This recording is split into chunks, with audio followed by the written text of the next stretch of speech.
আজ মহান বিজয় দিবস, আমাদের অহংকার। তারিখ ১৬ ডিসেম্বর ২০২৫। স্থান ঢাকা ও বাংলাদেশ সব জায়গায়। আজ ১৬ ডিসেম্বর, রক্তস্নাত বিজয়ের ৫৪ বছর পূর্ণ হল আজ। ৯ মাসের রক্তক্ষয়ী সংগ্রাম আর ৩০ লক্ষ শহীদের প্রাণের বিনিময়ে ১৯৭১ সালের এই দিনে বিশ্ব মানচিত্রে জন্ম নিয়েছিল স্বাধীন সার্বভৌম বাংলাদেশ। আজকের এই বিশেষ দিনটি শুরু হয়েছে তোপধ্বনির মাধ্যমে। সাভারের জাতীয় স্মৃতিসৌধে বীর শহীদদের প্রতি শ্রদ্ধা জানাতে জনস্রোত নেমেছে।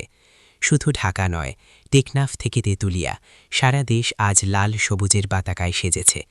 প্রতিটি বাঙালির হৃদয়ে আজ বেজে উঠছে বিজয়ের গান। বিজয় দিবস মানে কেবল একটি তারিখ নয়, এটি আমাদের আত্মপরিচয়। আজকের এই দিনে আমাদের শপথ হোক শহীদদের স্বপ্নের সেই সোনার বাংলা গড়ে তোলা, যেখানে থাকবে না কোনো বৈষম্য, থাকবে শুধু সাম্য আর সমৃদ্ধি। সবাইকে বিজয় দিবসের শুভেচ্ছা।